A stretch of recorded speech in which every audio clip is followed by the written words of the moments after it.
নমস্কাৰ মোৰ অসমীয়া বন্ধু বান্ধৱ আৰু পুত্ৰ পুত্ৰীসকল। হেৰি নহয়, দুজনটো এৰেষ্ট হৈ গ'ল, আমাৰ মহন্ত আৰু শৰ্মা।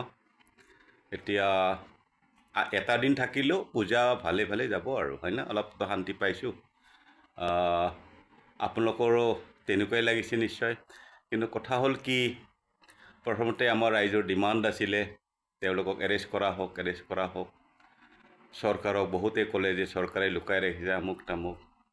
এতিয়া এৰেষ্ট কৰাৰ পিছতো কিছুমানে কি কৈ আছে জানে ছ'চিয়েল মিডিয়াত, এৰেষ্ট কৰিছে দেখুৱাবৰ কাৰণে এৰেষ্ট কৰিছে, এৰি দিব আমুক তামুক। ক'বলগীয়াবোৰে কৈয়ে থাকে হয়নে।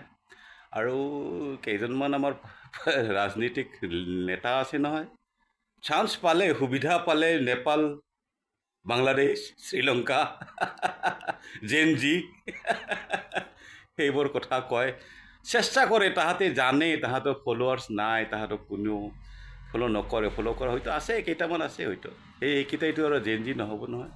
তাহাঁতে তথাপি চেষ্টা কৰি আছে, কৰি থাকিব দিয়া। কিন্তু জোকৰ মুখত চূণ দিবলৈ আমাৰ মামাই খুব ধুনীয়াকৈ জানে দেই।